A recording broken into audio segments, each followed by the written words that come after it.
Now these fish are looking very healthy, but due to the state of the tank, they may have recently been a little bit overfed. Now there's a lot of ornaments in here that need attention, and the easiest thing to do with the ornaments is pull them out, put them in the sun for a day, then flip them over, leave them in the sun for a day, and the sun will dry the algae off, and then hit it with a hose, and you'll be surprised how much better it will look. But also consider that all your fake ornaments are a little bit temporary. So if you have something like this, you throw it in the sun for a day, then turn it around, leave it in the sun for a day, hit it with a hose, and then that will help that come up looking nice again. But all of your ornaments are temporary, so if you get a couple of years out of them, that's good. And other than that, they do need replacing on a semi-regular basis. So as far as this aquarium is concerned, there's basically no ammonia, there's basically no nitrite, there's very little to no nitrate. So nutrient-wise, the water quality is good. Now, as far as food's concerned, the food is quite good. I would be focusing on feeding this one, because this is a slow-cooked holistic food. Now, there was some concern about that food just falling on the bottom, and apparently this fish tends to eat it no matter what, and then this guy here sort of wants it from the top. But you've got to trust the belly. Don't worry about what you're adding. What you want to do is look at the fish's belly. So this guy's quite good, and this guy I could probably do with a little bit more weight on him. So what I want to do is just add a tiny bit more food than's been going in, and then you wait a month to see if that made any difference. And then after a month, you could slowly increase the amount of food again until you figure out how much food you need to put in for your fish to be right. So this fish is looking very healthy, but it's on the lean side of healthy. So I'd like him fed a little bit more of that food, and don't worry if the food goes to the bottom, because the fish will actually scavenge it. And I'm really going for your slow cooked holistic food like Danichi, or for this tank, I would actually very much look at feeding Spectrum's probiotics. Now, the reason why I'd look at feeding this particular food is not only is it set at the absorption rate of the fish, so you don't need to feed much, it's also a cold extruded food, so it's not pressure cooked or processed. And this one's got the probiotic bacteria in it, which means when the fish poo, the bacteria in the poo eats the poo. So for a tank like this, which is quite dirty, having a cleaner fish food is going to improve your experience and potentially reduce your maintenance. pH of this water is 6, so I'm very happy with that.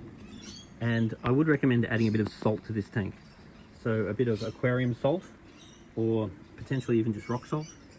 And then if you put about 15 teaspoons into this tank, it will discourage the algae, detoxify nitrite, but most of all, help the fish's body slime and immune system. So adding a bit of salt in all freshwater aquariums is good, typically about 1 gram per litre.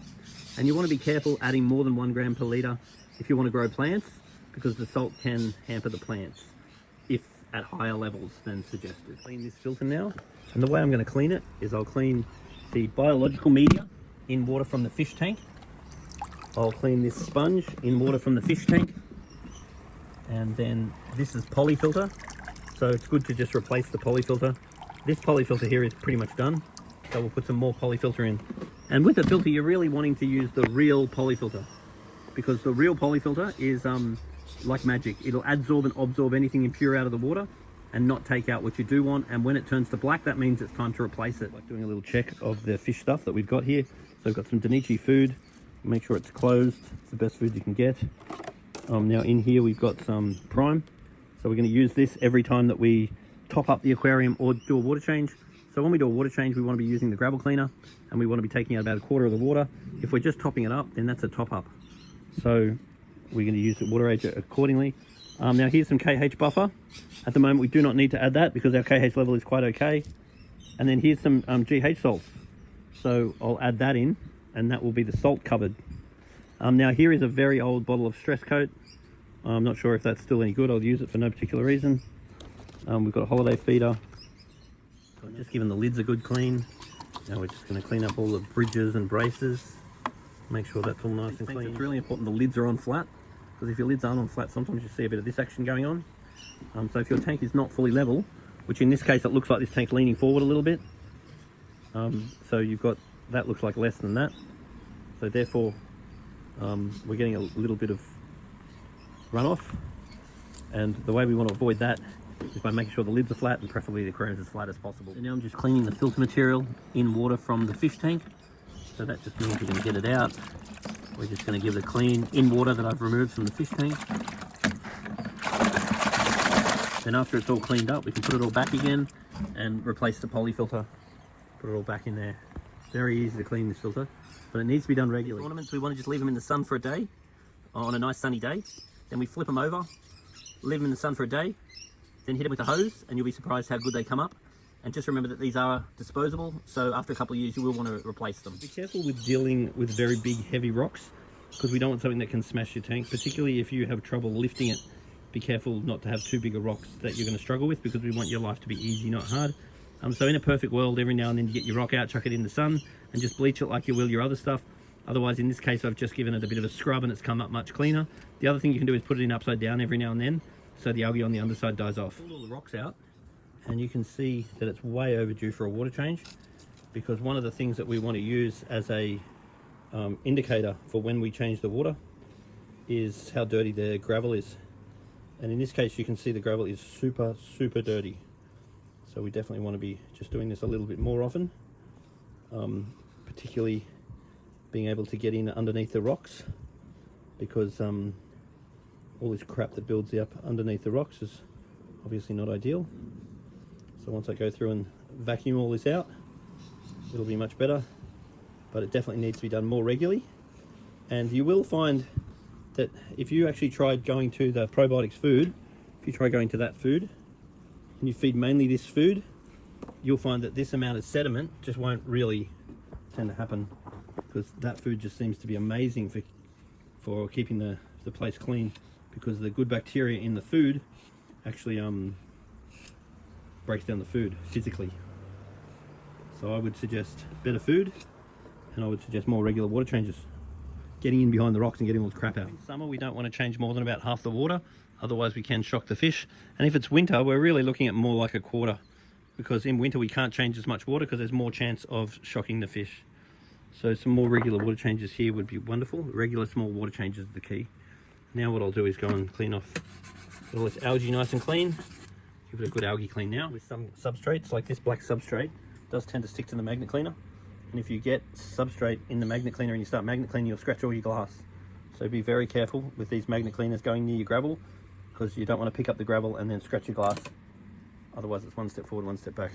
So be very careful with scratching your glass with these magnet cleaners, even though I wouldn't do without them. Net the algae out, and there is quite a fair bit of algae in here to net out. So in a perfect world, if we were going to get more fish, then what we could consider doing is putting a canister filter on this tank, and that would increase the filtration tenfold. And then the canister filter, you could also get one with a UV sterilizer in it, so the UV will help to kill off a lot of this algae everywhere.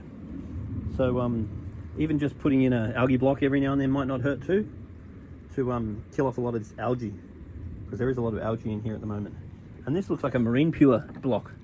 This little decoration here is actually a chunk of marine pure, which is actually a wonderful thing to increase our biological filtration capacity. I'm just refilling the tank now. Every 5 centimeters we need a full dose of water ager. Now I've just used up the stress coat, and I've just dosed the GH salts, so they're dissolving now. And I'll make sure I keep some water ager in there and not add too much, but add the right amount.